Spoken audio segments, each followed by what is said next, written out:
各位观众，大家好，欢迎收看中嘉新闻周报，我是张启腾。在凤山捷运站附近有一间肉燥饭小店，不到用餐的时间，已经有客人上门。招牌的肉燥饭以手工制成，咸香不腻，分量实在。除此之外，经过漫长炖煮的软骨饭，也是店里的人气品项，受到许多饕客喜欢。夹起一块胶质感满满的软骨，油亮光泽清楚可见。这家位在捷运站附近的肉燥饭小店，不到用餐时间已经有客人上门。不仅肉燥饭备受欢迎，软骨饭更让吃过的客人赞不绝口。因为我们的每一块都会选就是它的品质，然后我们都是经过10个小时去熬它，所以它里面的那块软骨就会变得很软烂，基本上就是入口即化这样子。软骨饭，然后肉燥饭跟蜜汁鸡柳都蛮多人点的。其实蜜汁鸡是我跟一个老师傅就是学的，然后他是做川菜的，对，那这个蜜汁鸡是他自己有的菜这样子，对，那因为他也不做了，所以我就刚好有这个机会，然后就去跟他学起来这样子，蛮特别的一道菜啦。将荷包蛋轻轻化开，金黄色的蛋液缓缓流下，底下这碗以手切工法制作而成的肉燥饭，每块瘦肉都比一般肉燥更大更实在，舀起满满一勺肥瘦相间的肉燥饭，咸香不腻，入口即化。不只是店里的招牌，也是老板最爱的儿时味道。因为我从小是在就是妈妈的就是餐厅上班这样子，对，然后因为后来他们退休了，然后我就想说啊，那我刚好可以出来创业。然后因为妈妈她从以前小时候都会煮肉燥饭给我们吃，我就觉得超好吃。我就想说，那我就以这个为特色，然后出来这样子。肉燥饭我们都还是坚持就是用手炒，那手炒的话，它会多一个独特的香味，就是我们就是一直坚持用手炒这样子。位在捷运站附近的肉燥饭，老板将儿时的美味重新还原，不论是招牌肉燥饭，还是许多饕客都爱的软骨饭，都能吃出细火慢炖的诚意与对传统滋味的坚持。记者洪俊杰、李品荣高雄报道。位于台南市南区明星路尾巷内的一间面摊，老板苏妈妈主打花莲传统美食玉里面。原本想要开店给女儿经营，但是因为做餐饮很辛苦，后来女儿选择就业，这间店就由苏妈妈来经营。到现在已经做出了好口碑，除了玉里面外，店里的卤味、猪皮卷更是必点小吃。位在南区明星路尾巷子内这间苏妈妈玉里面，老板是道地花莲人。当初与女儿从花莲搬到台南，想说南部没花莲玉里面这种口味，因此靠着花莲传统美食为生。因为想说在南部地区没有这种的口味，所以想说来这里开看看。对，平常这里的东西都是用肉燥去用，这里是我们这一家是用油葱酥，手工的油葱酥去拌面。业者表示，玉里面原名叫玉里大面。在花莲玉里很出名，虽然外表看起来很像油面，不过是全手工制作，加上蛋黄，吃起来较扎实，而且很 Q， 因此也吸引不少固定客人。行外口食起来无共，因为食起来我扎实些化，你刚才在玉里面是在哪？花莲啊，我某嘛一定遐个人啊，对啊，所以我个玉里面人好食，无我是拢爱等你饼到有人好食。玉里面就是从花莲那边制作，它的制作过程跟一般的油面是不太一样，它是用蛋黄，一般的油面有的是用色素去添加，所以它的黄色是不一样的。我们的黄是用蛋黄的黄，有一些是用那个油面有些油面是用那个色素的黄去做的，所以它吃起来口感，还有我们在第一次煮会是用那个水煮的过程，所以它其实在一出锅就是可以吃的，只是我们会做第二次加工做调味，所以它才会这么更香，然后加油葱酥这样子。除了玉里面，另外还有玉里白面，以及店内卤味猪皮是很多客人推荐必点，因为它的做法与一般不同，不止层层堆叠，而且经过冰镇，切成薄片还有 Q 弹感。这个是我好久以前就做过了所以好像我在别的地方没吃过所以我想说这个不要断掉，就把它留存下去好了。对，所以它的高干还是就高干的，是很难做的，真的是很高干的。每一层猪皮都要刮干净，然后油去干净，然后再来卷，卷紧一点，然后这样去。苏妈妈表示，原先开这间店是为女儿创业，但因为做美食实在很费工，后来女儿选择就业，平常只有放假时才会在店内帮忙。目前苏妈妈玉里面经营到现在也将近1年，平时不但有固定客人，另外也有不少外客慕名而来。记者林银庚台南采访报道。中立中华路上的时光机有一群狗狗店长迎接每位客人，用萌样疗愈大家的心。老板娘琪琪说，希望客人不只吃得开心，也能够从与狗狗的互动中学习尊重生命，也温馨提醒爱动物的同时，更要彼此尊重。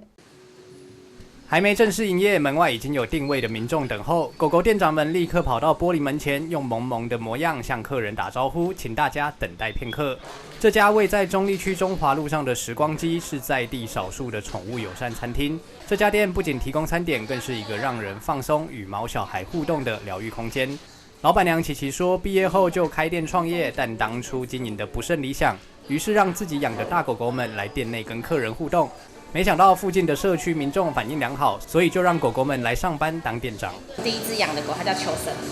它就是老大，它就负责掌管全部的狗，跟客人互动啊，或是怎么好样的去相处。我们的第2只狗，它已经12岁，但其实看不太出来。它有曾经参加过飞盘比赛，有得过蛮多次的冠军，最多小朋友喜欢的。绰号叫白色微笑、天使微笑，就是因为它们就看起来都一直在笑，然后很可爱、很无害这样子。所以，然后它又是白色的，所以我就把它取名叫白兰地。它是春丽，它是我第6只养的狗，它现在2岁，其实年纪还蛮小，但它其实是蛮稳定的一只狗。它是第5只狗，就请喜欢我们的客人或是网友，然后帮它取个名字，然后大家最多就是选五花肉。老板娘说，很多客人会带孩子来体验，她会教小朋友如何与狗狗互动，慢慢克服恐惧，喜欢上它们。有时候你就是可以教自己的小孩说，不管喜不喜欢，但是你来了之后，你可以多认识一些可能像狗狗。然后有一种像生命教育的感觉，你可以不喜欢，或者你可以喜欢，但是就是彼此互相尊重。不过友善并不代表毫无限制。琪琪坦言，过去因为宠物自由落地曾发生冲突或意外，现在改为规定宠物需留在笼子或推车内。虽然网络上出现一些不满的声音，也因此少了部分客群，但这样做能保护每一位客人与店内的狗狗们。有些客人可能没有，就是可能想要享受吃东西，然后就会稍微没有注意到自己的小朋友，就是毛孩。我们家有一只五花肉，然后它4个月的时候不小心被客人的狗咬到眼睛，差点瞎掉。所以其实有很多后面延伸的问题，到现在我们就变成有一点规范，就是宠物不落地。对，然后可能有一些客人就会argue说，为什么你们是宠物友善，然后又说不能落地？对，就是会很矛盾。可是我们就只能。因为我们知道发生很多事情嘛，所以我们就只能选择取舍。第一次造访的刘小妹妹开心分享，虽然一开始有点紧张，但看到狗狗乖巧的模样，她完全放松，还特别点了甜点，边享受边陪伴毛小孩。最喜欢哪一只狗狗？萨摩耶，因为它很好摸。下次我还要来这里。店内还特别安排了与狗狗们的合照时刻，狗老板秋森和白兰地带着向日葵花圈模样萌翻全场。时光机用美食和毛小孩打造疗愈角落，店长琪琪也再次提醒，爱动物的同时更要彼此尊重。记者李成浩桃园采访报道。大安区一家餐酒馆推出了西班牙南部的安达鲁西亚料理，把南部的阳光与热情都搬到台北。每一道菜都充满了特色，像是西班牙冷汤清爽开胃，碎牛肉锅饭香气十足，炖鸟脚肉入口即化，最后再以经典甜点鸡蛋硬布丁收尾，让人从头到尾都有惊喜，不用飞出国就能在餐桌上品尝到最道地的南欧风味。冰镇的番茄冷汤，清爽的口感展现安达鲁西亚夏日热情。碎牛肉锅饭则是跳脱常见的海鲜饭，将牛肉和米饭在锅中慢煮，融合出咸香一体的风味。还有鹰嘴豆杂烩，则是改良自传统炖菜，以鸡肉与鹰嘴豆为主角，呈现出朴实且耐人寻味的风味。还有鸡蛋硬布丁，甜而不腻，为整场飨宴画下完美句点。觉得最喜欢的是那个炖饭，因为我炖饭里面其实就吃得到那个高汤的味道，其实我蛮喜欢那种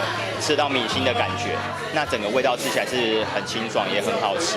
那第二道我会觉得那个炖牛夹肉也很厉害，尤其是搭配那个马铃薯，就是那个浓稠的感觉，我很喜欢。还没吃西班牙之前，我一直以为国外的口味会很浓郁、很重口味，然后可能很油腻这样子。但这次吃到，我觉得还蛮清爽，而且是让人家很开胃，就是从前菜啊一直吃到甜点，其实它就是有一个起承转合的感觉。我最喜欢的就是 gazpacho， 所谓的西班牙冷汤、番茄冷汤。那大家会觉得说，gazpacho 不是整个西班牙所有西班牙料理餐厅整个西班牙都有吗？错，其实它就是源自于安达卢西亚这个地方，它是最有名、最有代表性的东西。所以我第一个当首推的是我们的 gazpacho。安达卢西亚位在西班牙南部，是佛朗明哥舞的发源地，也是多元文化汇聚之处。早期深受伊斯兰与北非文化影响，饮食风格融合香料、橄榄油与蔬菜等元素，与法式、意式料理截然不同。从家常炖饭、鹰嘴豆料理到冰凉冷汤，每一道菜都蕴含着历史痕迹与文化故事，展现独特的南欧风情。回教文化、伊斯兰北非文化，其实带给了安达卢西亚很深的影响。那其实今天西班牙菜，它会，你要说的话，其实今天的西班牙菜，它吃起来的风味的感觉会不同于像是意大利菜，会不同于像是法国料理。其实就是因为说源自于安达卢西亚这边。从安达卢西亚被这个回教徒占领的过程中，有很多的食材或烹调技法这样交流。从安达卢西亚再扩张到整个西班牙，使得整个西班牙充满了特色。我们知道西班牙有一个很有名的菜叫西班牙海鲜饭，那但是在南部这边呢，因为我们刚刚讲到安达卢西亚，它是受伊斯兰文化、伊斯兰饮食影响很深的一个区域，所以呢，其实你会发现它的料理的特色手法跟它的使用食材，并不那么的大家印象中的海鲜饭的西班牙，因为它里面使用了像是伊斯兰文化里面常常吃到的牛绞肉、牛碎肉，以及我们里面的鹰嘴豆，加上它的调味模式的新香料，又比海鲜饭来得更重，所以你在这边呢，反而可以吃到就是源自于安达卢西亚当地最正统的南部式的西班牙大锅的饭。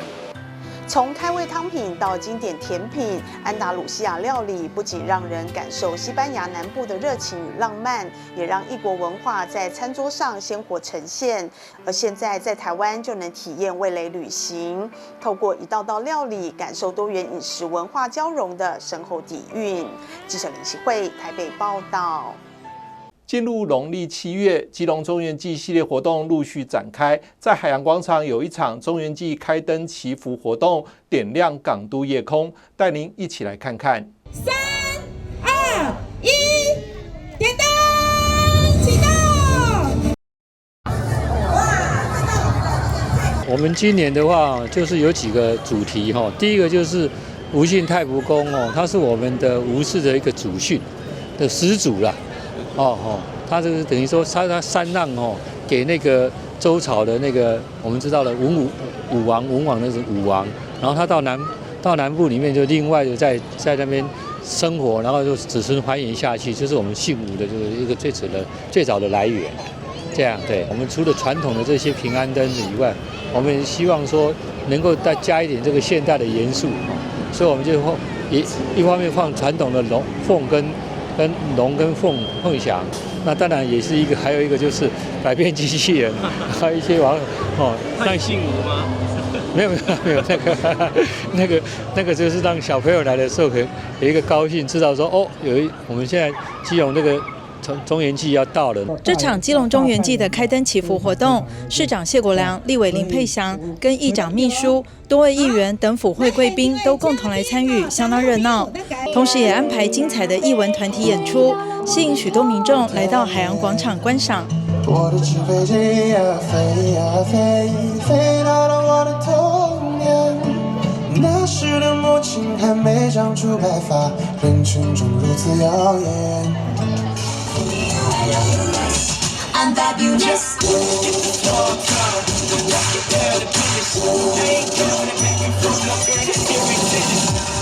Everybody wants to shine. They can keep on wishing 'cause they know stars may overnight.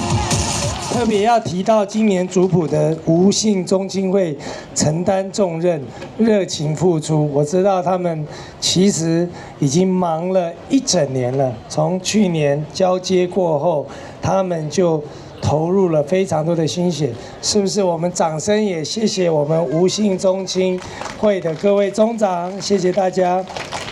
这一次呢，文管局也安排了各式各样的活动，还有更多的一些企业厂商跟我们共同来结合。我们不只希望这是一个好的民俗祭典，也希望能够结合更多商业文化跟娱乐，让它成为一个基隆最有特色的活动。与其用庄严肃穆的方式，与其来斗争，倒不如来道丁。所以这是我们这个整个我们中原文化祭最重要的地方，而也变成是说我们台湾，我们中华民国能够很骄傲的拿出去跟世界交朋友的地方。所以今天佩祥很开心能够见证我们今天的点灯仪式。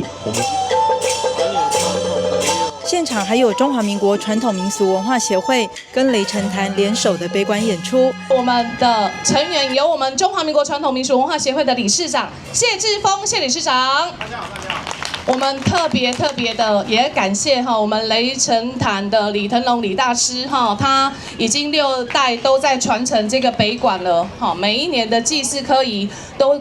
将我们中原祭所有的活动呢办得非常的成功圆满。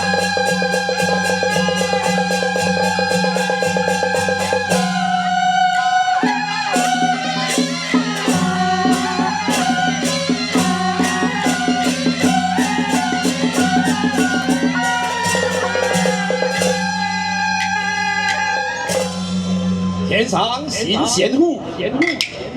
地下再相加。我要金富贵，处在帝王的家。结合传统与现代元素，市府携手宗亲会，努力把无形文化资产基隆中原祭打造成基隆的年度盛事。记者黄日升、陈淑平基隆报道。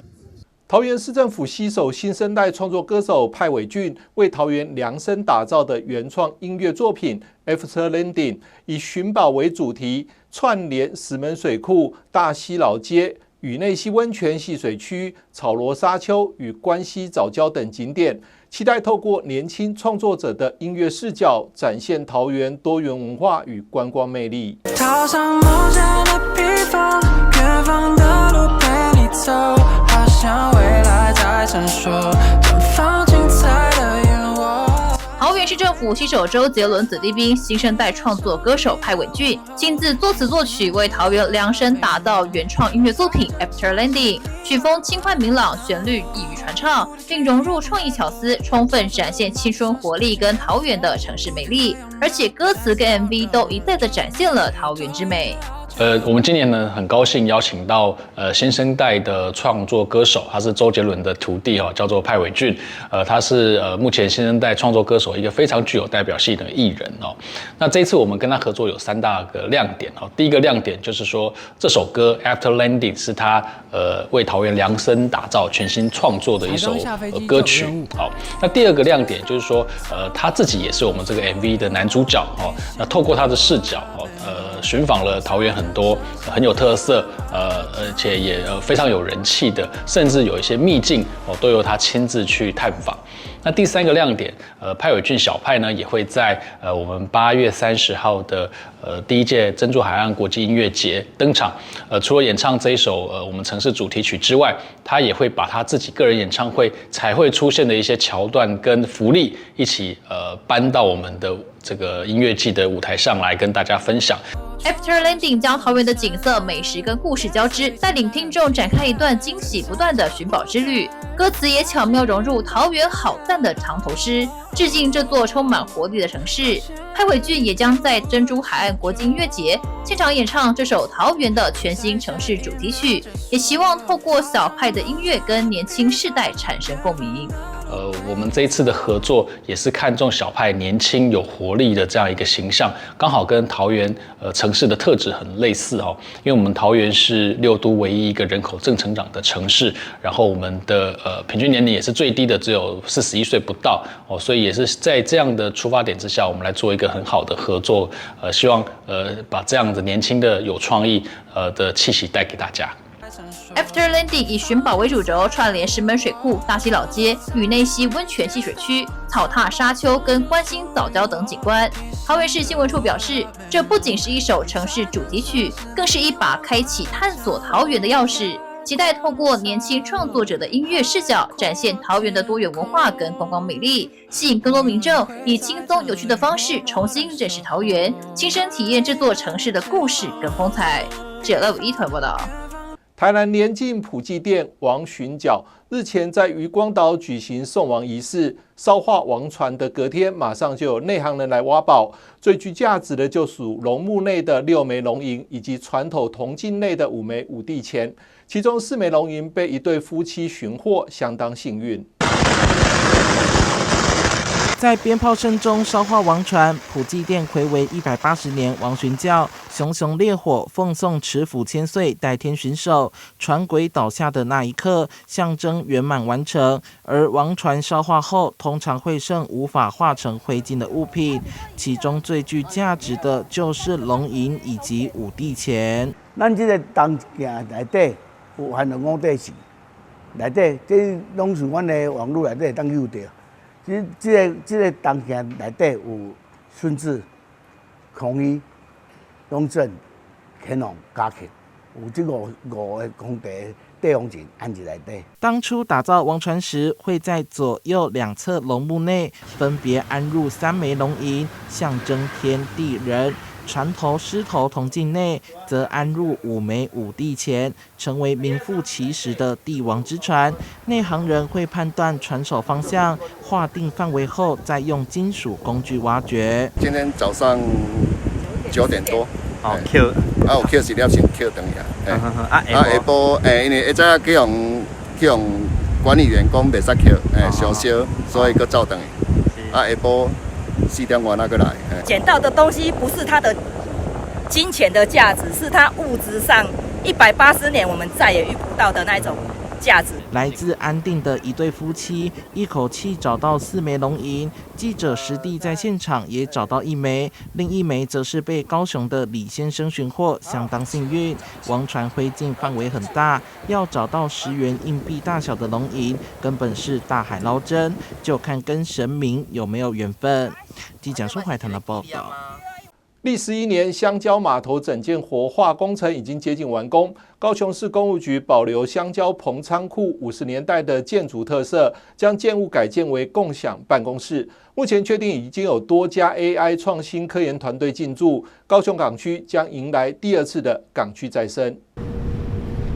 办公室外的露台就能看见各式船只、渡轮与港湾美景。这里是改建后的香蕉码头仓库。高雄市政府花费2.45亿元，将新建于1963年的香蕉棚仓库改建成共享办公室。为了保留高雄工业起飞时的历史脉络，双层仓库棚原始的建筑方式是进行现地保存或使用，包括1楼地坪整体架高，看得见香蕉进棚的运输铁轨，以及这种看似4方格的封闭天井是过去用来吊升香蕉笼的吊口，而2楼的棚架柱体采用钢筋混凝土与力霸钢构建构，整个棚顶都是50年代当时使用的建筑模式。力霸钢架来做整修，那整修之后，那再把它线性的天棚把它打开，让那个自然风、自然光能够透过这个线性的天棚来进入到我们的整个仓库里面。在这个共享办公室在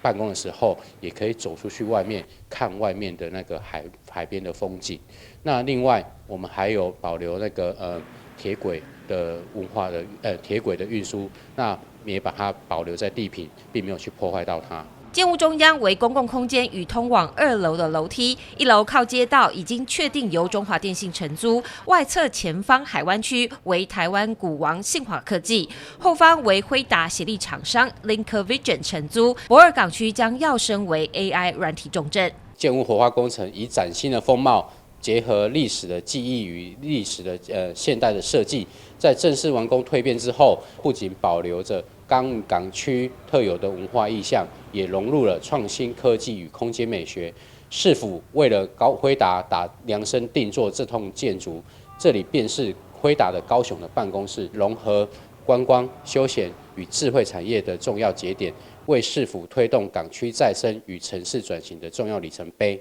香蕉码头活化后将成为 AI 产业发展聚落，融合海景与新科技，将成为高雄另一个亮点。这样应该发展会很不错吧？对啊，就是每天看海景办公这样。对，很好，很悠闲。希望可以有一些转变了，因为以前高雄是重工业嘛，那往软体发展至少没有污染。那现在改成这种比较创新的事业来的话，就会把它整个这边土地活化，那这边的话卖点会比较好。那我们也是希望说这样的可能吸引说比较外籍的这边先进科技的公司来这里。因为你也知道，老外他们都很重视那种工作的环境的部分，所以这个是一个密度非常好的地方了。那我们也希望创造港务公司跟市政府，还有包括在地的民众有一个三赢的局面。香蕉码头活化工程代表高雄港区的再生与城市转型，港区生态将在年底产生新变动。记者魏国庆、吴佩珊高雄报道。在中央及地方政府努力打造下，南部科技廊带逐渐成型，但也带来了车潮。为了有效分散车流，高工局提出国道7号高屏2块及国道拓宽计划。立委许智杰更提出南台湾版五杨高架连结，能更有效地分散车流，紧密高雄与台南的网络。中央及地方政府努力打造经济，南部科技廊带逐渐成型，但也带来车潮。尤其高雄、台南都有台积电，南来北往车流量相当庞大。为有效分散车流，高工局提出国道7号高屏2块及国道拓宽计划。立委许智杰更提出南台湾版五杨高架连结，能更有效分散车流，紧密高雄与台南的网络。北高雄会变成 S 廊带半导体一个重要的地区。所以将来这里不管是人口啦、上班啦，或者是住家，都会不断的上升，所以这里的交通我们必须要眼光要放远，提早做规划，包括高屏2块，还有国道7号，这些将来都是整个高雄市交通疏解的考量，那基本上就是说在南高雄这边，我们除了国一，那就有高屏88快速道路嘛，那现在也就是高屏2块。也叫北高雄接北屏东这个地方也会再增加所以也就是说，我们其实做一个整体的考量那就是说，加上五杨高架的多加的这个概念，那可不可行请高速公路局把原来高雄市跟高工局跟我们原来在交通委员会、交通部所要求的这些建设之外，再多一个这样子的概念来做衔接。虽然中央提早推出应对方式解决未来庞大车潮问题，但国道目前交通疑险拥塞，地方建议先在国一南科至燕巢段增设引流，提早降低丙金系统车流压力。五杨搭高架桥，这在南部是会当讲非常好的一个 idea。为什么呢？第一，南部所在宽；第二啦，人口无密集，你这唔做市郊一个协会车会愈来愈多，袂较少啦。你像安尼话吼，伊拄公山来吼，会写到电金，电金之后写登来10号，最后接高市，这安尼是唔对啦。为啥唔对呢？咱会记咱自细汉较真吼，国民校就读大禹治水，大禹治水你甲咱讲一件代志尔，疏洪。所以咱必须要伫路德，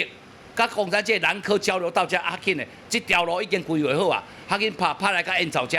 对燕巢来接来3号，接来10号，安尼来都顺势，唔免搁靠一个。这就是咱高工局，我个人的见解，这件代志是比这个7号这条较重要。这条你无做好，才以后的变做大灾难。目前高工局规划出高雄运输网路3支箭，国道7号高屏2块以及国道拓宽计划，再加上南台湾版五杨高架连结，南科至燕巢段引流，预计将可打通高雄交通任督2脉，有效分散车流，提供给用路人更多元的选择。记者张世明高雄报道。高雄捷运冈山车站通车已经满了1年，但去年底累计运量不到预估值的40%，遭到审计部点名检讨。捷运局表示，今年1到7月运量持续成长，预估全年有望突破140万人次。未来会透过活动结合班距调整与联合开发，持续推升使用率。列车缓缓地开进了车站，临站的旅客陆续下车。这也是高雄冈山车站的捷运站。去年高捷红线继续向北延伸，让捷运路网扩张到了冈山市区，在地居民也都觉得方便了不少。蛮多的，就是早上的时候蛮多的。算多吧，放学或者是假日。那时候只有到冈山、高一啊，当然就是如果到车站，对很多人，比如说他要转火车，什么是相对更便利啊。只是审计处检视了第一阶段的运量 ，RK1 通车到去年年底，累积实际运量大约是58万余人次，仅占了当初预估运量的39%。虽然载客人数持续成长，但与过去的预估期待值有些差距，因此被点名需要被检讨改善。我是觉得，因为这边就是早上要去高雄市区的人才会来这边，但是过了那段时间之后，就比较不会经过这边，毕竟这边也终点站的嘛。7月到12月的下半年，总体的运量是58万人次。那我们今年从1月到7月，今年上半年平均的月运量达到了11万的人次。那我们预估是比去年成长了15%左右的这个空间。那我们推估今年整个冈山 RK1 车站的运量可以达到140万的人次。根据捷运局统计，今年1到7月的运量已经达到了11万人次，有机会在全年达到140万人次。常在该站转乘的民众也表示，每天在搭车的人数确实有在增加。应该是有吧，因为本来就可能坐到最后一站就会都没什么人，但是我觉得都还蛮多人在这里下车的。我觉得越来越多，而且不止台湾人，很多外国人啊。那当然，为了能够让 RK1 的运量更加稳定的上升，捷运局在那个车站的两侧进行了2个大型的捷运联合开发基地的设置。目前一个案子已经完成了，投标即将要签约，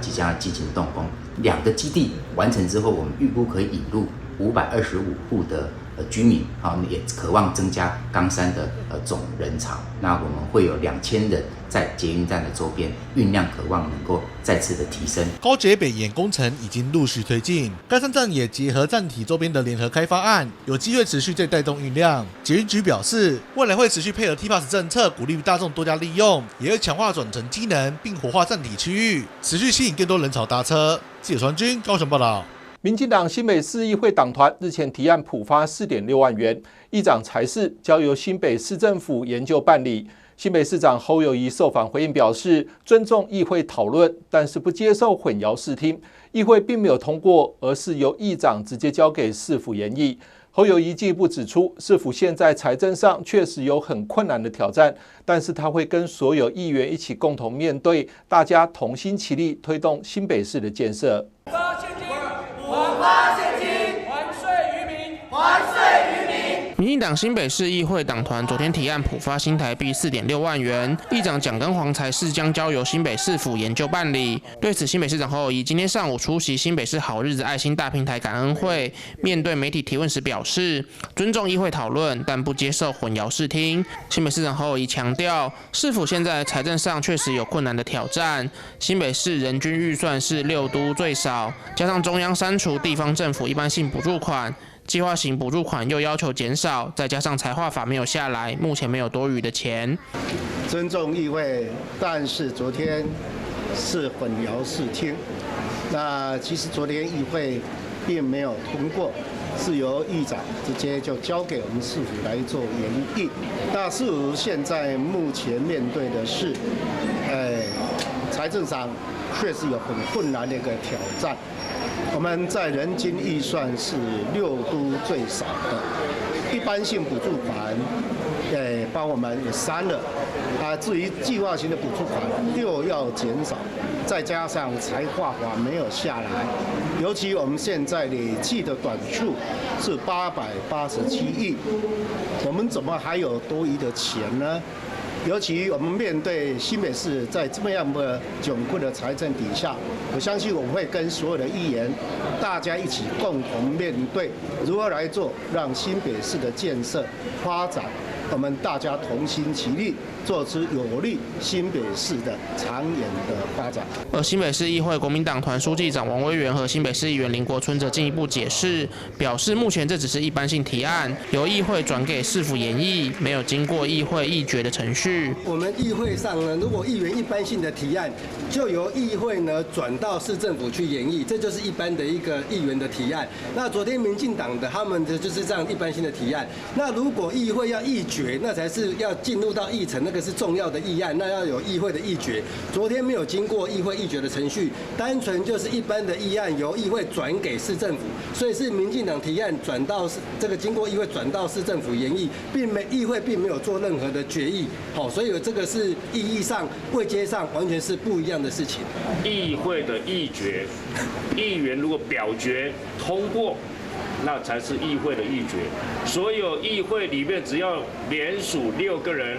就可以送给市政府这个临时提案，送给市政府研究办理，就是这样子。但对此，新北市议员石一佑有不同的看法，表示新北市去年有超收税收，希望能还财于民。如果市府对于税收超收这部分计算方式与民进党议会党团有不同的想法，也欢迎来协商。我觉得普发现金来讲连中央政府，连我们的行政院长都已经同意要来普发现金1万元了。1万元对民众来讲也是一个救命钱，也是一个经济来源，尤其是对于我们的弱势朋友或是家境比较辛苦的朋友们，这也是一个小小的一个注意。那新北市呢，因为去年有超收一些税收，那我觉得说我们既然超征了，我们还税于民还财于民，这个是一个很棒的措施。那至于侯市长所讲的他的计算的基础，跟民进党的新北市议会的党团，我们的计算数值有点不一样。如果侯市长您觉得这个数据有点多的话，那我觉得这个其实都可以再协商。毕竟我们民进党团昨天在议会也正式的提案，那我觉得这个是可以被讨论的。面对民进党党团普发现金的要求，侯友宜最后也表示，在现今新北窘困的财政下，他会跟所有议员一起共同面对，希望大家同心齐力推动新北市的建设，做出有利新北市的长远发展。记者肖世荣新北采访报道。台湾离婚率居高不下，根据内政部的统计，2024年共有53469对夫妻离婚，是近5年新高。伴随着7月鬼门开，传统普渡仪式也出现了新需求，不少离婚女性选择参加慈祖普渡，希望向前夫家的祖先告别，彻底切断与夫家的牵连。传统信仰中，女性婚后透过祭祖确认身份，但离婚后则需向夫家祖先辞祖，借由向城隍爷禀报，告知前夫家祖先彼此已无瓜葛，往后各自安好。就有信众分享，朋友离婚后事业不顺，因此希望透过辞祖仪式安定身心，重新展开新生活。因为我的朋友他自从离婚之后，那身体跟工作方面都不太顺利。那想说，后来得知说，我们台北府城隍庙有做辞祖的这个仪式，那等于是说跟夫家的那个祖先跟他们告知说，我已经不是你们这个夫家的媳妇了，希望在工作上还有健康上面都可以得到改善。那城隍爷这边也是就是很灵感、很灵验，所以帮他来做这个仪式。做这个仪式，大部分都是来找我们城隍庙比较多，因为城隍是管这个阴阳两界的，正好逢这个7月嘛，7月鬼门开，那我们城隍庙有开始做这个超度跟剑拔的法会，在这个时候来做是最好，因为好兄弟都出来了，可以借这个机会然后对我们这个祖先跟这个好兄弟做一些布施把自己的不好的运气就把它带走了。农历7月，除了普渡好兄弟、超度祖先与地基主之外，台北府城隍庙特别提供辞祖服务。庙方指出，辞祖除了是心灵慰藉，也能避免祖先误认媳妇，持续干扰生活。而依循传统，像是女子出嫁、男子远行或是子女改姓时，也都会进行辞祖仪式。不一定是说离婚才可以习做，比方说有的人他要远方出远行可能不见得会回来，那也不见得说会很平安安全。万一有什么3长2短，他在这个时候也可以做习咒。原则上来讲啊，做习咒，就是讲我们到庙里面，庙叫阳神，家里的祖先叫阴神，是这样子。那我们到庙里面要参驾，那要走了要持驾。那女方呢嫁到男方的时候，是要先除家中的祖先，才嫁到男方的祖先，再拜男方的祖先。所以你有拜男方的祖先，在离婚的时候一样要做习咒。那最主要殊胜的地方就是说，我们要做这个法事，让对方领受到这个功德。我们的诚意跟他做一个习咒，那这样的话阴阳两利，最主要是以功德为主。从婚后祭祖到离后辞祖，显示婚姻文化随着时代变迁而改变。台北府城隍庙的辞祖普渡，不仅是宗教仪式，更反映出现代婚姻价值观的转型。尤其离婚率持续攀升，这股辞祖潮或许也成为现代人寻求心理安定的重要方式。记者李慧台北报道。全国儿童陶艺奖日前在新北市美术馆顺利落幕，来自全台各地学子的100件作品将在这里展出2个月。其中，新北市永平高中学生林余香以作品“蛇来运转，强棒出击”的棒球主题，与台湾人产生共鸣，夺下了银奖。还有呼应赛车电影的精致作品，展现年轻世代的创意与实力。蜿蜒盘旋的巨蛇与挥棒出击的动作结合，充满张力的作品呈现出力量与速度感。新北市永平高中的林余香以去年底台湾获得国际棒球赛事冠军为发想，作品“蛇来运转，强棒出击”在全国儿童陶艺奖脱颖而出，获得银奖肯定。台湾不是得第1吗？所以我就以这个当发想去出发，做了它这个棒球的。然后呢，蛇年是因为今年是蛇年，然后以往的棒球比赛可能都在第2名的时候就输了，但是我们这一次扭转了局势，我们变成了第1名，所以我觉得这个是一个很好的寓意。我的名字就叫做“蛇来运转，强棒出击”这样。这个蛇头太重了，它一直接不上去，但是我们后面是以这一个比较大的去当防守的，把它拖住了，有点像是我们制服了这个蛇，我们赢得了奖，就是第1名这样子，很开心，因为这是第2次得到另外一个全国的奖项，这就代表着说我以后大学有望了，这样子很开心。大的重要性就是让我爱上了立体作品，就是我越来越喜欢做立体的东西，然后原本都是做平面的，然后现在开始做成立体的，就转成立体的作品这样。林余香开心与作品合照，她表示能在比赛中获奖相当惊喜，也让自己对未来的艺术之路更有信心。国中组的首奖则由来自嘉义市立民生国中的范书维获得，黑白格旗挥舞飘扬，红色赛车服的车手神情自信，举手庆贺。作品《极速幻想》将赛车的速度感表现得淋漓尽致，也呼应近期赛车电影的热潮。这些优秀的作品当中，我们可以看到，他们展现的题材都非常的丰富，而且风格非常的多元。有那种灌篮的动作跟金门大桥结合的，然后还有那个赛车手在赛道上急速奔驰的那种热血的画面，以及我印象非常深刻，有一个低年级组的学生，他以撑杆跳为主题，那描述那种选手们奋力搏的经典画面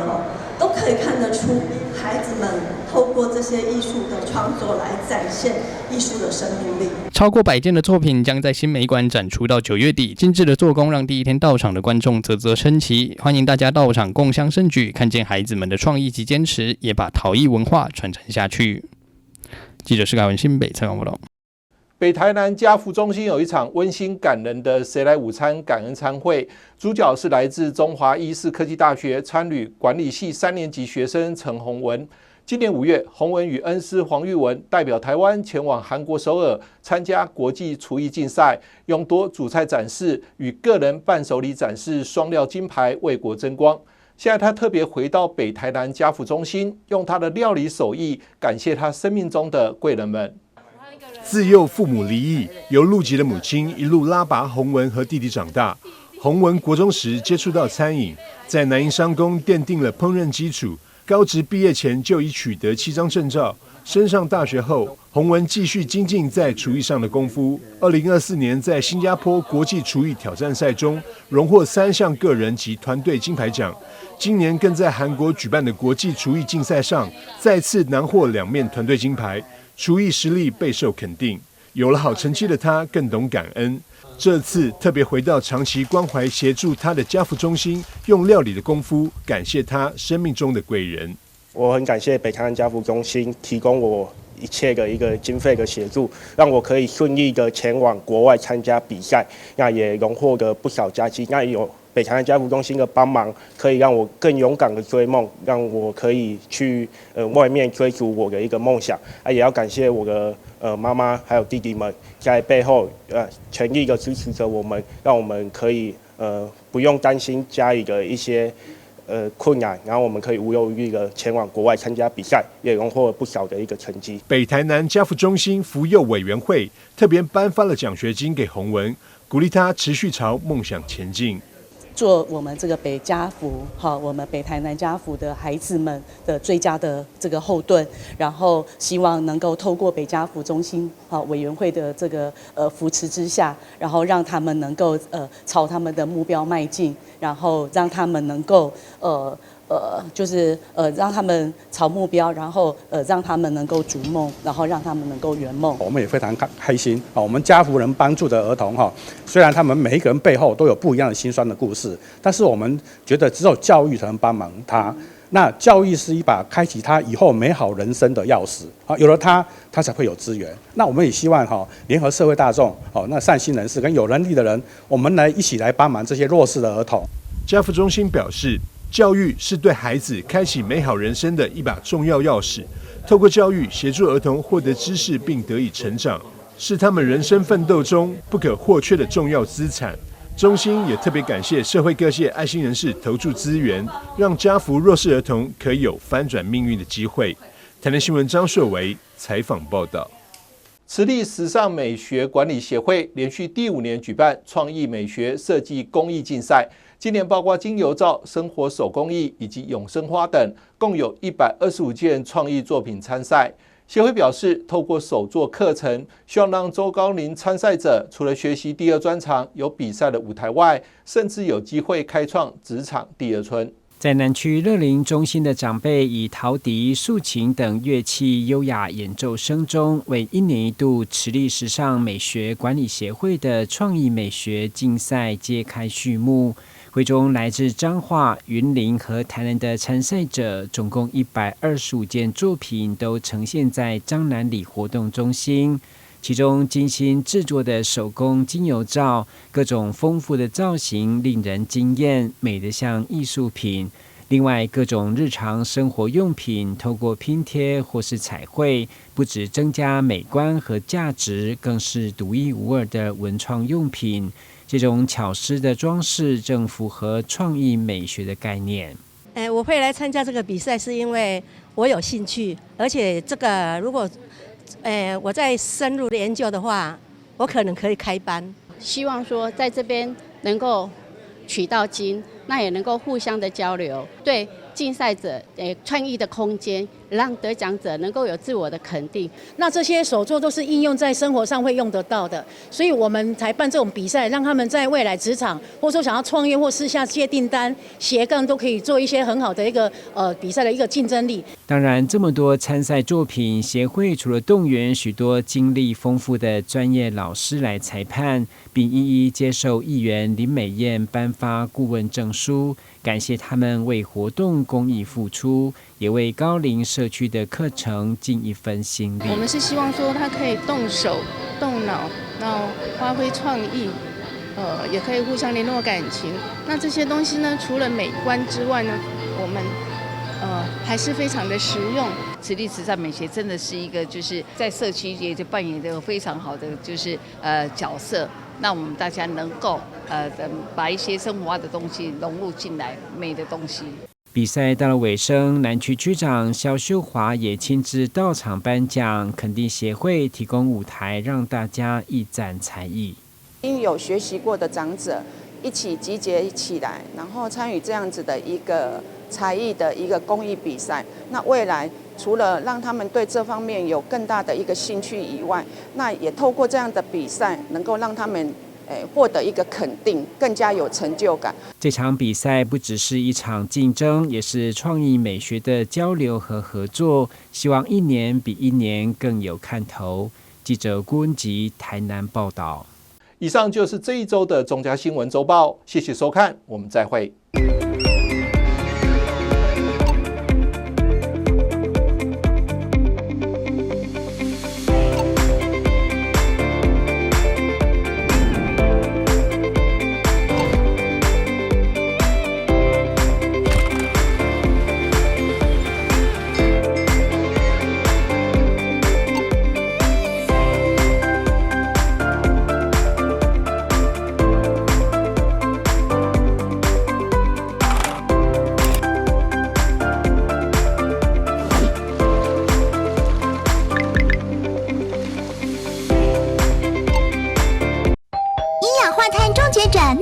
提醒您，屋外式瓦斯热水器绝不可装在加装窗户的阳台、厨房等室内空间，因为瓦斯燃烧不完全就会产生一氧化碳，短时间就会让人头晕、想吐，甚至意识不清。想保命，跟我这样做：一、热水器迁移至屋外；二、更换成强制排气式热水器；三、改用电热水器。诺克奖祝福您，洗澡通风保安康。酒驾罚很大。一、提高酒驾违规罚锾，再犯才累计加重，罚款无上限，酒驾拒检或拒测罚更大哦。二、呼气酒测值达0.25毫克以上，连坐处罚年满18岁的同车乘客。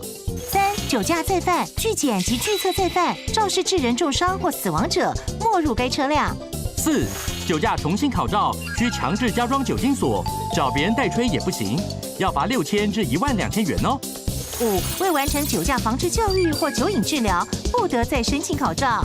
六、慢车酒驾也加重处罚哦。酒驾零容忍，内政部警政署关心您。